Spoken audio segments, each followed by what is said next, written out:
Hey guys, this is Camfrey15. I'm back at it with another video for you guys, and this is another anime series review, and I'm reviewing the anime that actually ended last week, but in terms of all the other, I guess you can say, voice dubs, like the English dub, the German dub, the Spanish dub, this is going on, and this is Tonikawa, Over the Moon for You, or, whatever. Whatever the Japanese name of that, show is called. But, yes, Tonikawa, which is the newest rom-com of this past season of anime. And I just wanted to kind of give, my thoughts on it because the series is over and I wanted to give my thoughts on this really funny, really great, really amazing show that is Tonikawa. Now, a brief summary of this show essentially is NASA, who literally is named after a space company, comes across this girl who eventually saves his life from literally dying to a truck, and essentially he wants to go out with this girl named Tsukasa, and eventually she makes the agreement to go out with him only if he marries her.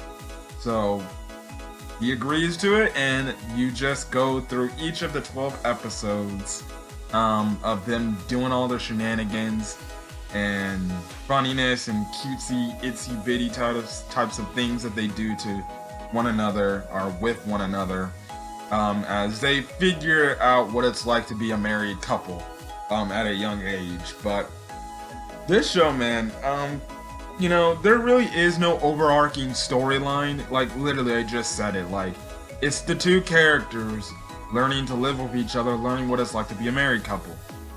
And honestly, that's kind of it. And, this show, man, it was a blast to watch every week because you just didn't know what craziness would you be getting. Like, you would get, like, instances where you have Nas in the first couple episodes after, frickin' marrying his wife, Tsukasa, just like, are we gonna sleep together? Are we gonna sleep in the same bed? Are we doing this? And you would see that he get all flustered through all these events throughout the 12 episodes you see. And it's so funny, and then at the same time you see Tsukasa, she looks like a stern type of serious type of character, but then again she has a little nice cutesy little side where she kind of is, I guess you can say, a shy person in terms of showing that side, but when she shows that side to Nas, it's very adorable, very cute, and it's just an honest to good romance between these two characters. Like, I love these two. This show, man, what else can I say? This show, like I said, the shenanigans are funny. The side characters that get involved with Tsukasa and NASA, whether it's Tsukasa's sister Chiyotose or, NASA's two friends, Kaname and Aya. The two maids, NASA's parents we see in this episode. Very freaking funny. The side characters are honestly, they fit well with NASA and Tsukasa. My goodness. And they actually pair really nice with these characters, and I really think that these cast of characters we get in this show are like very colorful, very funny, things where it's like, man, I could watch this show for days and not like hate the side characters. Like, the side characters are all lovable, they're all funny. One of my favorite episodes of the season was the 11th episode where they were having like a party essentially, and they were playing legit Street Fighter together. Like, I was losing my mind. That was my favorite episode of the series. And I was like, okay, that's just funny, because you had all these girls just in competition playing Street Fighter and stuff like that, and you have like Tsukasa trying to beat Aya so bad to the point she goes back to be like original Street Fighter just to do it when Aya is so good at the current modern day type of Street Fighter. But that was so funny. The things in this show, just hilarious wise, were like, honestly, I would say 10 out of 10. Like, almost every joke hit, just everything. You had freaking the jealousy of Chitose when it comes to NASA, that whole thing, and stuff like that. What else? What else happened? That's kind of really all I got to say. But any other things is I did like the scenes together when Nasa and Tsukasa were like really understanding to learn to be a better couple and stuff like that, and just understanding each other's characters much more and stuff like that. And I really like those moments where, you know, you would have each other character have these moments to where they open up a bit of themselves to the significant other. You would have some episodes where Nasa is opening himself up to Tsukasa, and Tsukasa sees some things about Nasa that she never knew, as the same could go to, like, you know, for example, in the last episode, in the season finale, you know, you saw he had Nasa ask if he could see his wife literally undress in front of him, which, you know, the funny thing is, you know, things like in a married couple that you typically probably see, yeah, you know, in a married couple, yeah, you're a guy, it's probably okay to see your wife naked because you guys are married and you're living together, you know? It doesn't take it to, like, literally, there's like a little bit mini of arc where, you know, you just have Nasa getting kind of frisky, and the funny thing is, in the last episode, he is trying to get frisky, he's trying to go all the way with Tsukasa, but Tsukasa's like, no, not yet, I'm not ready. So, that, and, you know, by the time you see, like, because there's a whole arc, you know, in the first couple episodes where he's, like, afraid to see his wife, you know, naked, are changing at least, and, you know, eventually by the time the 12th episode comes, you know, Tsukasa's like, well, I guess you can look at me changing, which, again, you know, it goes the whole thing, you have these characters start to open up to each other more. I also did like the one episode where they meet the family, where Tsukasa meets Nasa's family, and essentially, Nasa's family, his mom and dad, they didn't, like, shun, you know, Tsukasa's, especially the dad. The dad was like, make sure you look after him because we love him and stuff like that, and that was nice. So it made, you know, Tsukasa want to make sure to be with him much more. I enjoyed those episodes. I guess you could say the other things I did like was how they, you know, one of the things is their house gets burned down later on in the season, and they have to go live at the bathhouse they usually live at, and bruh, I was dying when Aya's mom literally called her out saying, "Oh, you took too long to ask out frickin' NASA." Guess what? That bit you in the butt. And I just like the fact that, in a way, you have Aya and Chiyotose kind of like trying to get them to split up, but it's not gonna happen. You know, it's funny stuff. It's funny stuff. Like I said, I just like this careless, you know, type of funny show that is just out there and is very entertaining to watch. This also does have a manga, and I guarantee there's even more, you know, scenes of this like going forward to the manga. I haven't read the manga of this. I just watched the anime, and I really did enjoy this anime. It is probably one of the best rom-coms I've ever seen.